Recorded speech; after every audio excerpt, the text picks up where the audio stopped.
Welcome back as we press pause on time. Right now, we're going to slow it right down so we can have a chat about time. We're about to embark on an inspiring little convo about time management and personal growth with two absolute gems. They are life coaches for a reason, Robin Kuberg and Kirsty Melmed. Thank them so much for being here at the start of a brand new year. They're here to share their insights from a very powerful manuscript that's all about helping us navigate our very busy lives and make the most of every moment, because the moments are where we exist. The past doesn't exist. The future doesn't exist yet. It's all about the now. Absolutely. And it's fleeting also, which is something that we need to take account of. So thank you guys so much for joining us. I mean, maybe we could just start with you, Kirsty. How can someone actually figure out what really matters when it does come to your time? I mean, it's an issue of prioritization, no? Yeah, so I actually think it comes down to self-awareness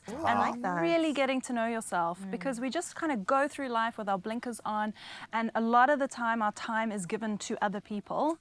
And if you can get to know yourself, know what is important to you, your values, understand like what your vision of the future is, what actually lights you up, and then you can plan your time accordingly around that so that there's a lot more joy in life. Oh my goodness. Create your matrix to play in. Sorry to use that. I'm going to be full of these terms today. We love it. I'm going to go there because my mind goes there all the time. And Ryle and I have the most ridiculous chats post-show in our little dressing room about time specifically, because we have to manage our time. And we live in such a real-time kind of job that you can't be checking emails. You can't be thinking about the future or the past. When I'm working, I'm in it, which makes the planning of the rest of my time so much more vital. When we talk about that matrix, how do we do that? How do we create the construct and know what is important to us? How do we set that out? Yeah, so I think when you have that foundation of self-awareness and you know, like, who am I and what do I want out of my time, then you're able to do a little bit of strategic thinking to plan it out and say, okay, I know what I want the bigger picture to look like, but now I need to zoom in and focus on what is the next step. What's one thing I can do today that's going to move the needle forward, even if it's just for 10 minutes. But focus on exactly those moments in time, like you said, that are actually going to make a difference, rather than just going through the entire day oblivious to where that bigger picture is. Because you want it to be realistic. You don't want to also set goals that aren't ever going to be achieved and then you just set them aside and let them go, Exactly. It's got to be doable and realistically fit into your current life, but not just keep repeating that so that nothing really ever changes. Oh, there's no Got to move the needle, just one little small step at a time. Take the blue I like that, and increments at a time. I think that bite-sized mentality is definitely the way to go. Robin, maybe we could talk about accountability when it does come to our time in particular. Like, how do we go about this and have the support structure around us to make sure that we actually are managing our time in the right way? I think the best way to, attack that what you just asked about accountability is, I think, making sure that you're setting realistic goals, like Kirsty just said, and then also holding yourself accountable to actually follow through. Because most people have actually, a goal in the mind, but not actually taking the time out to write it down. To write down a goal and to actually set it down, you can face that. Yeah, you can face that, and that will, I think, for me as well, that is what holds me accountable. With something that either I put it on the fridge or in my cupboard. Quite physically, you'll put it around. Yes. And I think when you face that, maybe you months down the line and you didn't execute any of that.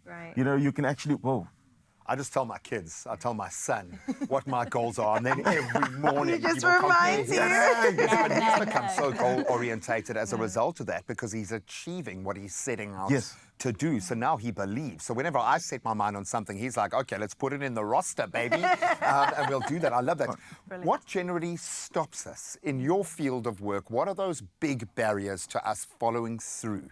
I think it's the distractions, learning to say no. If you can't find the strength to say no to things that might distract you on executing your goals, I think even for us, like, we just had a chat earlier where we were talking about, sometimes you get a project here, a project there, yet you're on your way to project number center, you get distracted by, okay, but this is what is required from you. So I would say the distractions and having the ability to say no. Can I just ask you this one question? Honestly, it's for me. No, Carissa. And it's for Graham, because I know that all of us deal with this, just being human.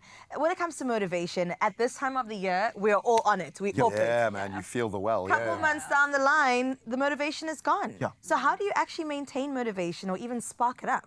I think it's, finding the passion again. Like, I'm recently faced with something very difficult. And, that also, especially when life pulls, finding the passion again, it's saying no to, the kind of distractions again, to what might pull you to the left or to the right, but then when you find the passion, it's almost like you find the center again. It makes the choice for you Yes. almost. Yeah. Wow. And also That's realizing beautiful. that you are going to have dips. Yep. That's Yeah. normal. That's life. human. It doesn't mean you throw the entire dream out the Wow. window. You just ride that little bit of a dip. You take a moment and acknowledge how that feels. And then you do something to get back up again. Well, I like that because daily you're going to hit these challenges that you almost need to overcome to get the validation and the achievement and all of that, but you are going to be beaten down. It's going to be a constant kind of reflection. And when we talk about that self-awareness, it's not just about the Bible that you're working off in terms of the knowledge of self and your hierarchy of needs and all of that. It's the day-to-day stuff as well. How do we do that and check in with ourselves every day? I mean, we can do it as partners, which is great kind of to have that unity and for your partner to know where you are, but ultimately you go to sleep alone in your own head. How do we check that conversation? Yeah. Sure.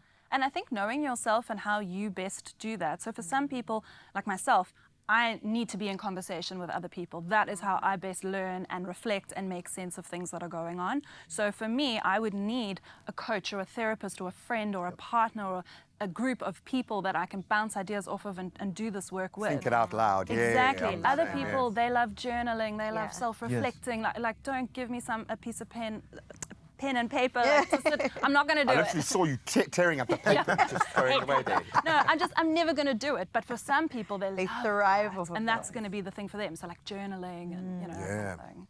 In terms of reflection, I mean, again, this time of year, or at least at the end of 2024, that is what many people did as they stepped into the next year. How important is reflection, whether you said journaling or talking with somebody that you trust? I think when we reflect, especially this time of the year, for us as life coaches and people developers, we find ourselves in a time where other work is going to get slow, but where reflection is concerned, I think it gives you the opportunity to actually nurture and zoom into your goals or zoom into your vision, where you are at and where you want to be. Yeah. So it gives you and something that I speak on very frequently is stop, zoom out.